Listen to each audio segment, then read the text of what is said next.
What is going on, YouTube? So coming back today with my next college football preview for 2016. And today we are talking about the Syracuse Orange, a team that went 4-8 overall, 2-6 in conference, good for 5th in the ACC Atlantic Division last year. So start with the first of my three key players, and I'm going to start with the quarterback, Tony Dungey's son, Eric Dungey. So Dungey showcased, a pretty good set of accuracy and athleticism last year as a true freshman quarterback. He could be one of the better sophomore quarterbacks in the ACC this year. Health is going to play a big part in his game this year just because I think he missed 4 games last year. So that's going to be important for him to stay healthy throughout the entirety of the 2016 season for Syracuse. So my second key player moving over to the wide receivers is the best one in that position, and that is Steve Ishmael. Ishmael, a guy that, has had a flux of quarterbacks and offensive coordinators in the time he's been at Syracuse. A guy that actually is one of the better receivers in the ACC. Numbers just don't really show it. I think he can have a big year this year if Eric Dungey has a full year at Syracuse. Again, just a name to watch out for in the ACC this year.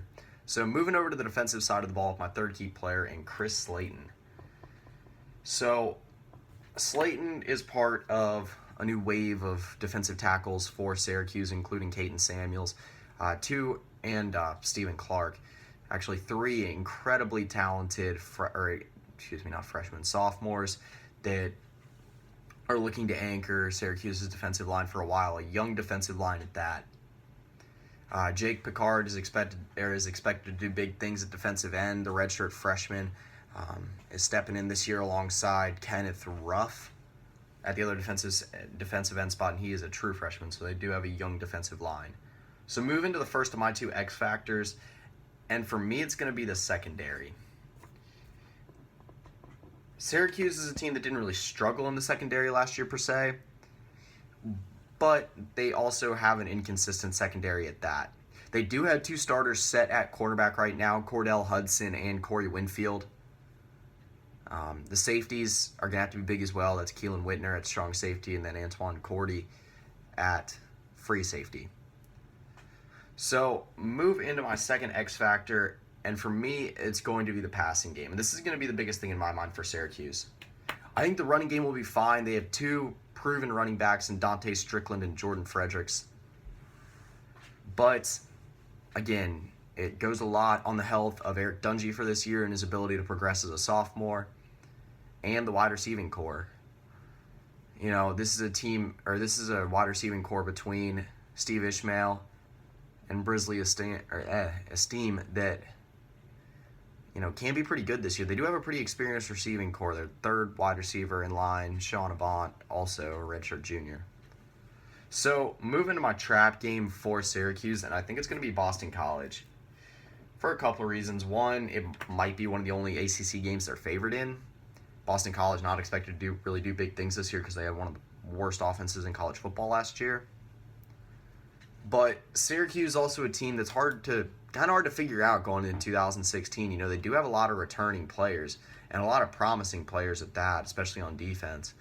But it is a tough schedule, and you're talking about a Boston College game that falls in a rough time for Syracuse. It comes right after a tough game against Virginia Tech, bye week, and then after that you got at Clemson, one of the best teams, if not the best team in the country. So easy to see them overlooking BC. So my biggest game for Syracuse is going to be Florida State. Now, again, normally in these videos, if a team's, similar to Syracuse in that, bowl game would probably be a successful season, I normally don't put a team of Florida State's caliber as their biggest game. But there's something that says maybe Florida State might be on upset alert that week.